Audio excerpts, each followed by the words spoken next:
Welcome to Productivity to Profit, and my guest today is Darlene Corbett, and she is a speaker, an author, a licensed therapist, a coach, and a hypnotherapist, Yes. and a podcaster. So welcome, Darlene. Thank you for having me.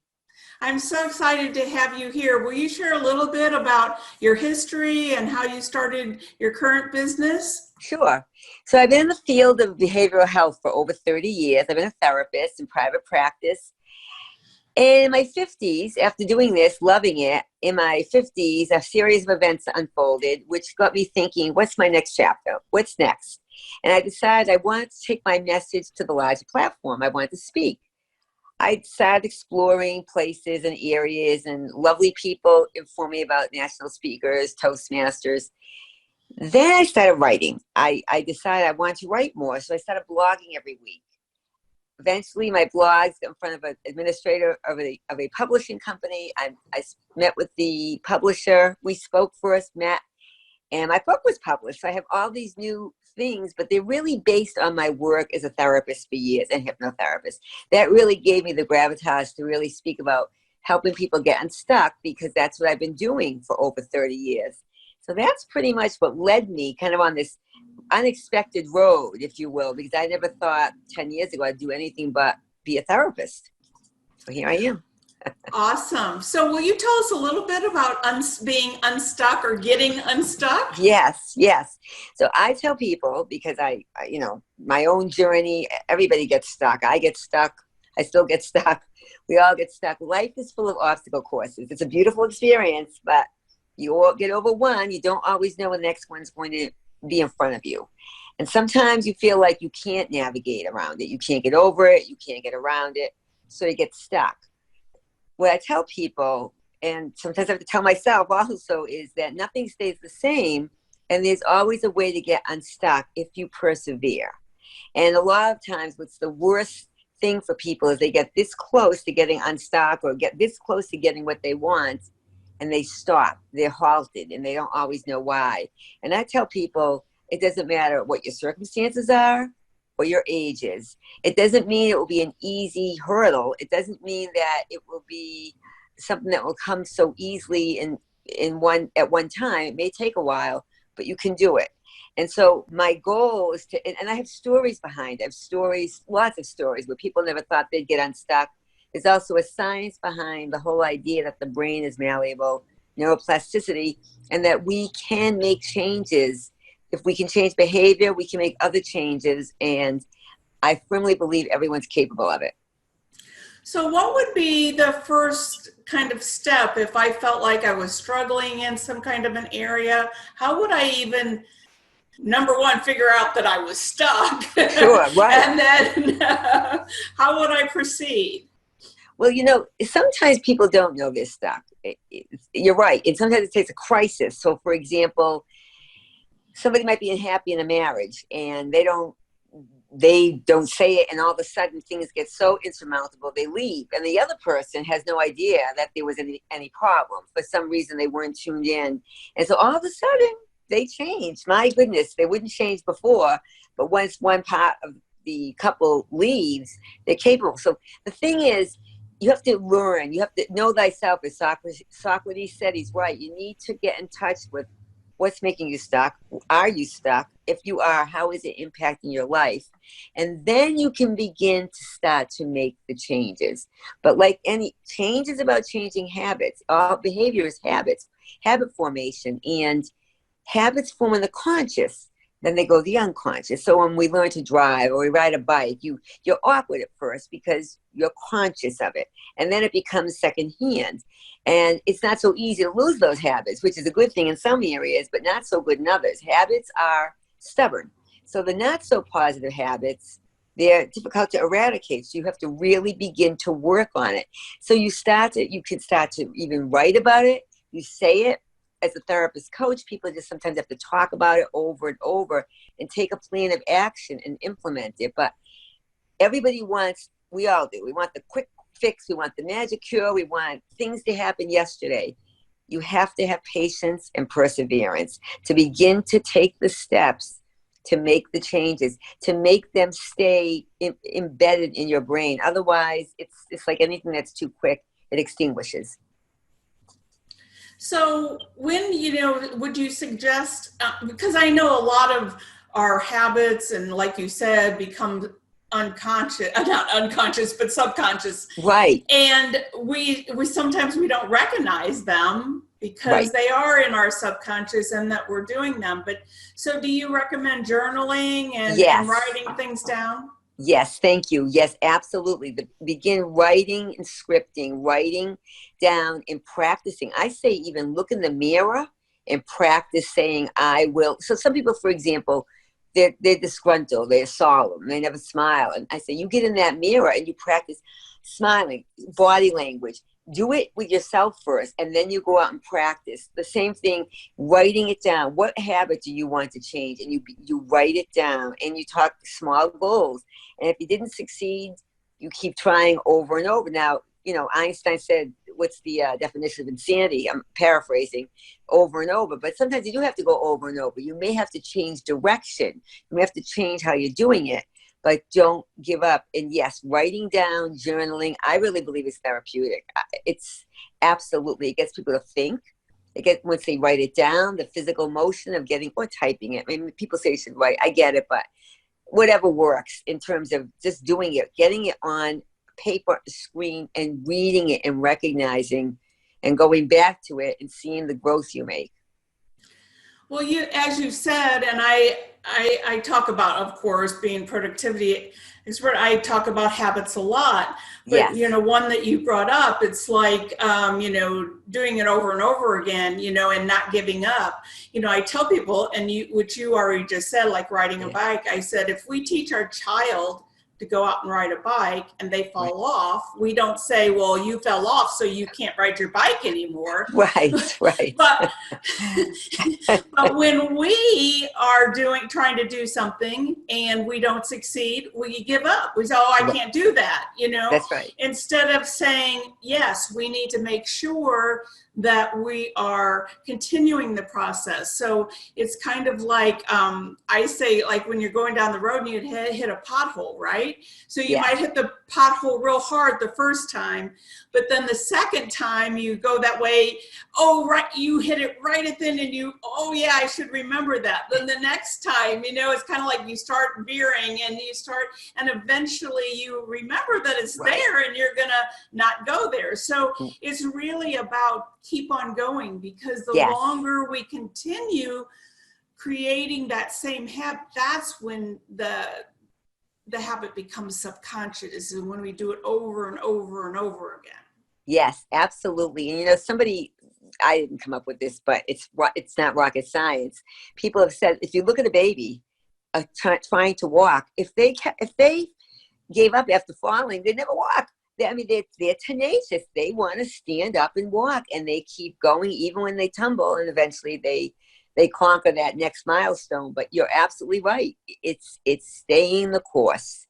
And people, I just read a quote yesterday. I was talking, I think it was from Calvin Coolidge, about there's so much talent out there but unsuccessful people because they don't persevere. They get stuck. And they realize, and maybe they have to go another route or another path. Or maybe, for example, they can't be a world-class cellist or a violinist, but they could teach it maybe, or they could play it in smaller venues. There's ways that you can take your gift or talent, and it may not work at that particular time in life, but maybe it will at a later time in another form. Right. So why don't you tell us about your new book? Yes. I know it's not real new, but it's, within the last year. So yeah, it came out in November of 2018. Stop Depriving the World of You: A Guide for Getting Unstuck. And basically, I talk about all of what I'm saying, that the universe is constantly in flux. It's moving all around us. It's not just what we visualize. It's what we hear. We can just imagine beautiful smells, things that remind us that nothing stays the same. I talk about neuroplasticity. I talk about the butterfly effect, reminding us that sometimes something that we have occur now can have vast implications later on, another point in time, and vice versa. We may tell someone something now, and then later on, you may not know how much you've helped or assisted that person. And then I move on to my Unstuck acronym. And U is for unique, N is for new, nothing stays the same. U is for what's your uniqueness, your own DNA. S is for strength. What are your strengths? We all have some kind of strength. T is tenacity, that ingredient that brings us over the top. U is for unique again. C is for creativity. We all have the ability within us in some form to create. And I talk about the fact, why does it happen for people that are younger sometimes? Who knows? There's so many variables. But so many people don't discover their creativity in whatever form that is until later in life. And finally, K is for knowledge. We need to be, I really believe, lifelong learners, reminding us that, yes, reading books is wonderful, but there's a whole array now of ways to get information via the internet. And some of that you have to pick and choose, but that's the greatest purveyor of information, really, in my opinion, since long ago before our time, the printing press way back when. And the title came from the fact I started saying to people, some of my clients, very successful people, personally and professionally, but a lot of trepidation about trying to connect with other people due to crises they had or some kind of trauma long ago. And I said, you need to stop depriving the world of you. And they said, well, Darlene, you're very nice, but I'm not sure how other people will be. I said, well, believe me, I'm not the only person. You might have to, again, you're going to have to navigate it, but you will find nice people. You will find people that are receptive to you. And then I started saying, stop depriving the world of you. And when I told my publisher, he said, that's your title. It was in my keynote too. He goes, that's your title. And I said, you're right. So it really is based on helping people be the best they can be in whatever form that is and let themselves shine through so they can stop depriving the world of them. Well, I think, even, as we talk about, small business owners, sometimes we, number one, forget about our true strengths. Yes. Right.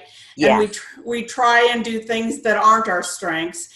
And yes. then number two is sometimes we say, well, this is all we can do, and not open up that door and allow us to really look outside what our boxes and know that things can be so different from today than they were 5 years ago. So it's really about embracing who we are and being able to bring that to the world. Yes, that's exactly. And that's what you do also. We both do it in different forms, right? But very similar. Right. So they can really recognize that they're true, the best authentic, I call it platinum style authenticity. Be you. Don't have you are unique. And people say, oh, I'm not unique. That's the biggest thing. Oh, there's nothing special about me. And I say, listen, our DNA is unique. But think about this. You wear a dress, so-and-so wears the exact same dress. Entirely different look. If you say, oh, so-and-so's friendly, nothing, so I'm friendly, they're friendly. Think about that. Think about that dress or that suit or whatever. You put something on, it's very different than how it appears on another person. Well, you're so right. And I just the other day in social media, somebody said, tell in so many words why you're unique. And I just said, everything. Good. Really, Right. Because there is not another me, unless I would have a twin, right? That's right. So there is not another me, and what I bring to the world, even though I might do the same thing as someone else, I bring it to the world differently. We all do, and it's and there's enough for all of us. And and it's really, I guess that's the part of marketing, is showing people why we're different than everybody else. That's right. It's interesting you say that. I wrote an article for this new group I'm writing about called Biz Catalyst 360. And I forget the exact title now, but your next chapter. And what I do, I used another article where I used the book as a metaphor, but I took this one and I really expanded on it. I wrote that you cannot be you are your own book. And you cannot be another person can't plagiarize you, because the pity of the person that tries, because it's copyrighted and trademarked just for you. You're right. There's not another. We are unique. Right. So tell us a little bit about your podcast. I know that I've Yes. been on your show Yes, I'm and so glad. so talk about your podcast a little bit. Yes. So my podcast is Tap into the Power of You. It is for women 40 plus who wish to get unstuck. It's for the men who wish to join them. And also for people younger. I have a 26-year-old that he told me he's listening to it because eventually they will turn 40, hopefully. Eventually they will. So this, it doesn't have to be 40, but it's certainly oriented towards the Gen Xers and the boomers. And last year, my husband suggested, why don't you think about doing a podcast? I said, are you kidding? Absolutely not. Then I started being a guest on a number of them. And I thought, I really like this. I like speaking. I like listening.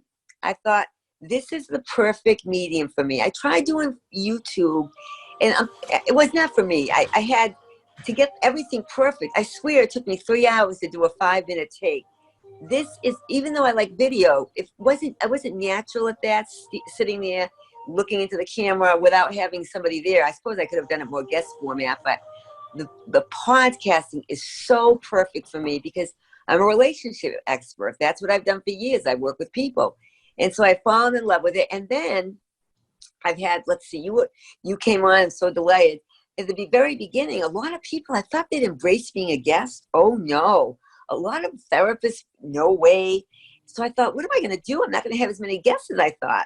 So I started doing my own. I thought, I really like this. I'm going to do my own. And then all of a sudden, people said there'll be a guest. So it's a mix now. I thought it was going to be more 80, 90, 2010 for me being the lower. Now it's going to be more 50-50. And I love it. I love having the guests on, such as yourself. I love speaking about topics I know. So it really is something, it's a really nice venue for me, and I'm really enjoying it. Well, great. Well, there are so many avenues, as you said earlier, there's so many avenues for us to get knowledge. Yes. We can read, we can listen to books now, we can, listen to podcasts and in a number of different ways. Yes. And then now TV shows, yes. right? Yes. Yes. And it's so awesome that we have such array of ways of getting information and yes. Helping ourselves improve ourselves and just learning about new things. Yeah. And I think that it's really important that we really learn that our learning never stops. That's Would right. you agree? Absolutely. You and I are right on the same page. I think we talked about it in the podcast too. Yeah. Really always being open to learning. And that's what helps people get unstuck. Don't you? You and I talked about that. If they're open to at least considering new ideas, it's a beginning to help them at least consider, maybe the way I operate didn't work so well. Maybe I need to be open to this person's suggestions. Yeah. So will you tell people how they can get a hold of you, how they can maybe buy your book, and they can hear your podcast? Yes, great. Thank you so much. So they can go on my website, darlenecorbett.com, and I have, my speaking, my blogging, my how to reach me if you want to sign up for my newsletter, which goes out quarterly. I intended it to go out every other month, but you can only do so much. But also my podcast, Tap into the Power of You.